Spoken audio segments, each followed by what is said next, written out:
നമസ്കാരം. ഈ പ്രീമിയം എന്ന് പറയുന്ന ടാഗ് ലൈൻ പണ്ട് മുതൽക്ക് സെഡാൻ കാറുകൾക്ക് അനുയോജ്യമായി വെച്ചിട്ടുള്ള ഒരു ടാഗ് ലൈനാണ്. പക്ഷേ ഇന്നത്തെ ഒരു അവസ്ഥ എന്ന് പറയുന്നത് ഇന്ത്യൻ മാർക്കറ്റിൽ തന്നെ സെഡാൻ കാറുകൾക്ക് ജനപ്രീതി വളരെ കുറഞ്ഞു വരികയാണ്. സെഡാൻ കാറുകൾക്ക് ശരിക്കും പറഞ്ഞാൽ ആവശ്യക്കാരില്ല എന്ന് തന്നെ പറയാം. നമ്മൾ നോക്കുകയാണെന്നുണ്ടെങ്കിൽ വിരലിൽ എണ്ണാവുന്ന സെഡാൻ കാറുകൾ മാത്രമാണ് ഇന്ത്യൻ മാർക്കറ്റിൽ അവൈലബിൾ ആയിട്ടുള്ളൂ. ഇന്നത്തെ വ്ലോഗിലൂടെ നമ്മൾ ഡിസ്കസ് ചെയ്യാൻ പോകുന്നത് 2025 നവംബർ മാസത്തിൽ ഏറ്റവും കൂടുതൽ വിറ്റ സെഡാൻ കാറുകളെ വിറ്റ നമ്പറിൻ്റെ അടിസ്ഥാനത്തിൽ 1 മുതൽ 10 വരെ റാങ്ക് ചെയ്യാൻ പോവുകയാണ്. എഞ്ചിൻ ബേയുടെ മറ്റൊരു വ്ലോഗിലേക്ക് ഏവർക്കും ഹാർദമായ സ്വാഗതം. നമ്മുടെ വ്ലോഗും നമ്മുടെ കോണ്ടന്റൊക്കെ നിങ്ങൾക്ക് ഉപകാരപ്രദമാകുന്നുണ്ടെങ്കിൽ തീർച്ചയായിട്ടും നമ്മുടെ ചാനലിൽ ഒന്ന് സപ്പോർട്ട് ചെയ്യുക, സബ്സ്ക്രൈബ് ചെയ്യുക, മാക്സിമം ലൈക്ക് ചെയ്യുക, ഷെയർ ചെയ്യുക, കമൻറ്റ് ചെയ്യുക. 10ാം സ്ഥാനത്ത് സ്കോഡയുടെ ഒക്ടാവിയാണ്. മികച്ച വാഹനമാണ്. നമ്മൾ നോക്കുകയാണെന്നുണ്ടെങ്കിൽ ഇതൊരു പ്രീമിയം കാറ്റഗറിയിൽ വരുന്ന ഒരു സെഡാൻ കാറാണ്. എന്നാൽ പോലും 2025 നവംബർ മാസത്തിൽ വെറും 94 യൂണിറ്റുകൾ മാത്രമാണ് അവർക്ക് വിൽക്കാൻ കഴിഞ്ഞത്. ഇനി 9ാം സ്ഥാനത്തേക്ക് വരുമ്പോഴത്തേക്കും 50 ലക്ഷം രൂപ വിലയുള്ള ഒരു വാഹനമാണ്. ടൊയോട്ടയുടെ വാഹനമാണ്. ടൊയോട്ട ക്യാമറിയാണ്. സ്ട്രോങ് ഹൈബ്രിഡിൽ ഈ ഒരു വാഹനം അവൈലബിൾ ആണ്. നമ്മൾ ഏറ്റവും പ്രധാനമായിട്ടും നമ്മൾ മനസ്സിലാക്കേണ്ട ഒരു കാര്യം ഈ ഒരു വാഹനത്തിൻ്റെ മൈലേജാണ്. 19 കിലോമീറ്റർ 20 കിലോമീറ്ററിൻ്റെ അടുത്തൊക്കെ തീർച്ചയായിട്ടും ഈ ഒരു വാഹനത്തിന് മൈലേജ് ലഭിക്കും എന്നാണ് കമ്പനി അവകാശപ്പെടുന്നത്. എന്നാൽ റിയൽ ലൈഫിൽ തീർച്ചയായിട്ടും ഒരു 16നും 17നും ഒക്കെ അടുത്ത് ഈ ഒരു വാഹനത്തിന് മൈലേജ് ലഭിക്കും. 50 ലക്ഷം രൂപ മുടക്കി ഈ ഒരു വാഹനം വാങ്ങണമോ 50 ലക്ഷത്തിനോട് അടുത്ത് മുടക്കിയിട്ട് ഒരു അത്യാവശ്യം കൊള്ളാവുന്ന ഒരു SUV വാങ്ങണമോ എന്നുള്ള ചിന്തയായിരിക്കും ആളുകൾ അല്ലെങ്കിൽ ഇന്ത്യക്കാർ പ്രത്യേകിച്ച് ഈ ഒരു വാഹനത്തെ കാര്യമായിട്ട് ഗവനിക്കാത്തത്. ഇനി 8ാം സ്ഥാനത്ത് ടാറ്റയുടെ ഒരു പരീക്ഷണ വസ്തു എന്ന് പറയാം ടിഗോറാണ്. ടിഗോറിനെ എന്തുകൊണ്ടാണ് അങ്ങനെ വിളിച്ചത് എന്ന് ചോദിച്ചാൽ ടാറ്റയുടെ സിപ്ട്രോൺ ടെക്നോളജിയിലൂടെ വന്ന ഇലക്ട്രിക് കാറുകളൊക്കെ അല്ലെങ്കിൽ ഇലക്ട്രിക് വിപ്ലവം ആദ്യമായിട്ട് പരീക്ഷിച്ച വാഹനങ്ങളിൽ ഒന്ന് ടിഗോറാണ്. ടിഗോറിൻ്റെ ഏറ്റവും പ്രധാനപ്പെട്ട ഒരു കാര്യമെന്ന് പറയുന്നത് ഈ ഒരു വാഹനത്തിൽ CNG അവൈലബിൾ ആണ്. CNG വിത്ത് AMT ട്രാൻസ്മിഷൻ അവൈലബിൾ ആയിട്ടുള്ള ഒരു കോമ്പാക്റ്റ് സെഡാൻ എന്ന് പറയുന്നത് ടിഗോർ മാത്രമാണ്. പെട്രോളിലും CNGയിലും ഈ ഒരു വാഹനം അവൈലബിൾ ആണ്. ഇലക്ട്രിക്കിലും അവൈലബിൾ ആണ്. ഇനി 2025 നവംബർ മാസത്തിൽ 488 യൂണിറ്റുകൾ മാത്രമാണ് ഈ ഒരു വാഹനം വിറ്റഴിഞ്ഞത്. പെട്രോളിലും CNGയിലും ഇലക്ട്രിക്കിലും ഒക്കെ അവൈലബിൾ ആയിട്ട് പോലും 500 യൂണിറ്റ് പോലും ഒരു മാസം വിൽക്കാൻ ഈ ഒരു വാഹനത്തിന് കഴിയുന്നില്ല എന്നുള്ളത് ശരിക്കും ഒരു വലിയ ക്വസ്റ്റ്യൻ മാർക്കാണ്. വാഹനത്തിൻ്റെ വിലയിലേക്ക് നമ്മൾ നോക്കുകയാണെന്നുണ്ടെങ്കിൽ പെട്രോൾ വേരിയൻറ്റിന് 6 ലക്ഷം മുതൽ 9,85,000 വരെയാണ് എക്സ് ഷോറൂം പ്രൈസ്. ഇനി അതിൻ്റെ ഇലക്ട്രിക്കിലേക്ക് നമ്മൾ നോക്കുകയാണെന്നുണ്ടെങ്കിൽ 12,49,000 മുതൽ 13,75,000 വരെയാണ് എക്സ് ഷോറൂം പ്രൈസ്. ഇനി 7ാം സ്ഥാനത്ത് ഹോണ്ട സിറ്റിയാണ്. വളരെ മികച്ചൊരു വാഹനമാണ്. പ്രീമിയം സെഡാൻ എന്നൊക്കെ നമുക്കിതിനെ വിളിക്കാം. ഹോണ്ട സിറ്റിയുടെ പെട്രോളും അവൈലബിൾ ആണ്, ഹൈബ്രിഡും അവൈലബിൾ ആണ്. ഹൈബ്രിഡ് എന്ന് പറയുന്നത് 4 സിലിണ്ടർ ഹൈബ്രിഡ് ആണെന്ന പ്രത്യേകത നമ്മൾ എടുത്ത് മനസ്സിലാക്കേണ്ട ഒരു കാര്യമാണ്. 2025 നവംബർ മാസത്തിൽ 605 യൂണിറ്റുകൾ മാത്രമാണ് ടോട്ടൽ ഹോണ്ട സിറ്റിയുടെ പെട്രോളും ഹൈബ്രിഡും ചേർത്ത് അവർക്ക് വിൽക്കാൻ കഴിഞ്ഞിട്ടുള്ളത്. 12,48,000 മുതൽ 16,70,000 വരെയാണ് ഈ ഒരു വാഹനത്തിൻ്റെ എക്സ് ഷോറൂം പ്രൈസ്. ഐവിടെക് എഞ്ചിനൊക്കെ വളരെ മികച്ച എഞ്ചിനാണ്. പക്ഷേ പരിപാലിക്കാനായിട്ടും സർവീസ് കോസ്റ്റൊക്കെ വളരെ കുറച്ച് കൂടുതൽ നിൽക്കുന്നു എന്നുള്ളത് സത്യം തന്നെയാണ്. ഇനി 6ാം സ്ഥാനത്ത് പ്രീമിയം ആയിട്ടുള്ള നേച്ചറിൽ വരുന്നൊരു വാഹനം തന്നെയാണ് ഹ്യുണ്ടയുടെ വേർണയാണ്.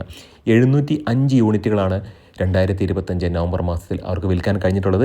ഒരു നെക്സ്റ്റ് ജനറേഷൻ അപ്ഡേഷൻ തീർച്ചയായിട്ടും ഈ ഒരു വാഹനത്തിന് ലഭിക്കും. അത് 2026 തീർച്ചയായിട്ടും ഉണ്ടാകും. അത് മാത്രമല്ല ഈ ഒരു വാഹനത്തിൻ്റെ എഞ്ചിൻ സൈഡിലേക്ക് നമ്മൾ നോക്കുകയാണെന്നുണ്ടെങ്കിൽ നാച്ചുറലി ആസ്പിറേറ്റഡ് എഞ്ചിനുണ്ട്. 1.5 ആണ്. അതുപോലെ തന്നെ 1.5 ടർബോ പെട്രോളും അവൈലബിൾ ആണ്. മാനുവൽ ട്രാൻസ്മിഷനിലും ഓട്ടോമാറ്റിക്കലും ഈ ഒരു വാഹനം അവൈലബിൾ ആണ്. 11,07,000 മുതൽ 17,58,000 വരെയാണ് ഈ ഒരു വാഹനത്തിൻ്റെ എക്സ് ഷോറൂം പ്രൈസ്. ഇനി 5ാം സ്ഥാനത്ത് സ്കോഡയുടെ സ്ലാവിയാണ്. 1,120 യൂണിറ്റുകളാണ് 2025 നവംബർ മാസത്തിൽ അവർക്ക് വിൽക്കാൻ കഴിഞ്ഞിട്ടുള്ളത്. നമ്മൾ 10 മുതൽ 6 വരെയുള്ള വാഹനങ്ങൾ എടുത്തു നോക്കിയാൽ ആദ്യമായിട്ടാണ് ഒരു വാഹനം 1000-ന് മുകളിലേക്ക് സെയിൽസ് നമ്പർ ക്രോസ് ചെയ്തിട്ടുള്ളത്. 1 ലിറ്റർ ടർബോയിലും അവൈലബിൾ ആണ്. 1.5 ലിറ്റർ ടർബോയിലും ഈ ഒരു വാഹനം അവൈലബിൾ ആണ്. 10,49,000 മുതൽ 18,35,000 വരെയാണ് ഈ ഒരു വാഹനത്തിൻ്റെ എക്സ് ഷോറൂം പ്രൈസ്. ഇനി 4ാം സ്ഥാനത്ത് ഫോക്സ് വാഗൻ്റെ വെർച്ചസ് ആണ്. വെർച്ചസ് എന്ന് പറയുന്നത് യഥാർത്ഥത്തിൽ സ്ലാവിയയുടെ ഒരു അപരൻ എന്ന് തന്നെ നമുക്ക് പറയാം. തീർച്ചയായിട്ടും സെയിം എഞ്ചിനൊക്കെ തന്നെയാണ്. 11,56,000 മുതൽ 19,40,000 വരെയാണ് ഈ ഒരു വാഹനത്തിൻ്റെ എക്സ് ഷോറൂം പ്രൈസ്. 2025 നവംബർ മാസത്തിൽ 2,225 യൂണിറ്റുകൾ ടോട്ടൽ അവർക്ക് വിൽക്കാൻ കഴിഞ്ഞു എന്നുള്ളത് ശരിക്കും അഭിനന്ദനം അർഹിക്കുന്നൊരു കാര്യമാണ്. കാരണം സ്കോഡ സ്ലാവിയ സെയിം വാഹനം തന്നെയാണ്. അത് 1,120 യൂണിറ്റുകളാണ് വിറ്റത്. പക്ഷേ ഫോക്സ് വാഗൺ വെർച്ചസിലേക്ക് വന്നപ്പോഴത്തേക്കും അത് 2,000 ക്രോസ് ചെയ്തു എന്നുള്ളത് തീർച്ചയായിട്ടും ഈ ഒരു വാഹനത്തിൻ്റെ സ്റ്റൈലിങ്ങിനെ അടിസ്ഥാനമാക്കിയിട്ടാണ്. ഇനി 3ാം സ്ഥാനത്ത് ഹോണ്ടയുടെ അമേസ് ആണ്. ഒരുപാട് ആളുകൾ ഇപ്പോൾ ഹോണ്ട അമേസിനോട് താല്പര്യം പ്രകടിപ്പിക്കുന്നുണ്ട്. തീർച്ചയായിട്ടും നമ്മൾ മനസ്സിലാക്കേണ്ടത് 1.2 ഐവിടെക് എഞ്ചിൻ വിത്ത് ഓട്ടോമാറ്റിക് ട്രാൻസ്മിഷൻ, അത് CVT ആണ്. നമുക്ക് എടുത്തു പറയേണ്ട ഒരു കാര്യം തന്നെയാണ്. പക്ഷേ ഈ ഒരു വാഹനത്തിൻ്റെ ഈ കയറ്റം കയറുമ്പോൾ ഉണ്ടാകുന്ന പ്രശ്നമൊക്കെ ഇതിന് മുമ്പുണ്ടായിരുന്ന ജനറേഷനിൽ ആളുകൾ നോട്ടീസ് ചെയ്തൊരു കാര്യം തന്നെയാണ്.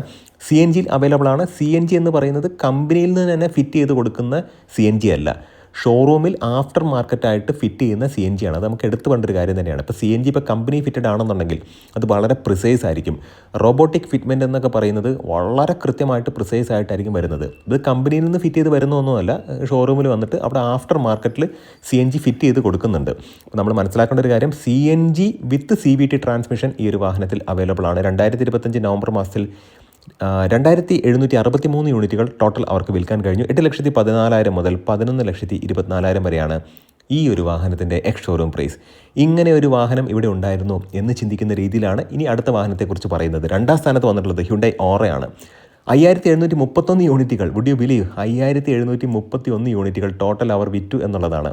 മികച്ചൊരു വാഹനമാണ്. സി എൻ ജിയിലും അവൈലബിൾ ആണ്, പെട്രോളിലും അവൈലബിൾ ആണ്. 6,54,000 മുതൽ 9,20,000 രൂപ വരെയാണ് ഈ ഒരു വാഹനത്തിൻ്റെ എക്സ് ഷോറൂം പ്രൈസ്. ഇനി 1ാം സ്ഥാനത്തുള്ള വാഹനം നമ്മളിപ്പോൾ 10 മുതൽ 2ാം സ്ഥാനം വരെ എത്തി നിൽക്കുകയാണ്. മൊത്തത്തിൽ ഇതെല്ലാം കൂടെ കൂട്ടിയാൽ പോലും 1ാം സ്ഥാനത്ത് വന്ന വാഹനത്തിൻ്റെ സെയിൽ നമ്പറിൻ്റെ 7 അയലത്ത്, നാടൻ ഭാഷയിൽ പറയുകയാണെന്നുണ്ടെങ്കിൽ 7 അയലത്ത് എത്തില്ല. ഡിസയറാണ്. നമുക്കൊരു അതിശയോക്തിയില്ല, കാരണം ടാക്സി സെഗ്മെൻറ്റിലേക്ക് ഒരുപാട് ഈ ഒരു വാഹനം പോകുന്നുണ്ട്. അത് സെയിൽ നമ്പർ ഉയരാൻ സഹായകമായിട്ടുണ്ട്.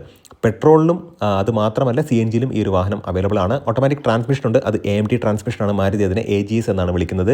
സെക്ടൽ ഇ എന്ന് പറയുന്ന 3 സിലിണ്ടർ എഞ്ചിനാണ് ഈ ഒരു വാഹനത്തിലേക്ക് വന്നിട്ടുള്ളത്. 81.80 അതാണ് അതിൻ്റെ, അത്രയും PS ആണ് ഇതിൻ്റെ ഒരു പവർ.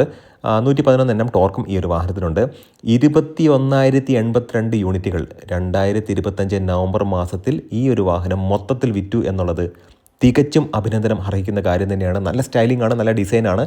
നമ്മൾ ഈ 10 മുതൽ 2 വരെയുള്ള സ്ഥാനങ്ങൾ നോക്കുമ്പോഴത്തേക്കും 94, 222, 486 അങ്ങനെ വന്ന് ഏറ്റവും ടോപ്പ് വന്നപ്പോഴത്തേക്കും 5,731 യൂണിറ്റ് ഓറ വന്ന് നിൽക്കുകയാണ്. അവിടെ നിന്ന് 1ാം സ്ഥാനമായ ഡിസൈറിലേക്ക് വന്നപ്പോഴത്തേക്കും 21,082 യൂണിറ്റുകളായിട്ട് അത് ഉയർന്നു എന്നുള്ളത് ശരിക്കും ഈ ഒരു എൻഡേഞ്ചർഡ് ആയിട്ട് നിൽക്കുന്ന ഈ ഒരു സെഗ്മെൻറ്റിൽ ഈ ഒരു വാഹനത്തിന് കിട്ടുന്ന അപ്രിസിയേഷൻ അല്ലെങ്കിൽ അക്സെപ്റ്റൻസ് എടുത്തു കാണിക്കുന്ന ഒരു ഘടകം തന്നെയാണ്.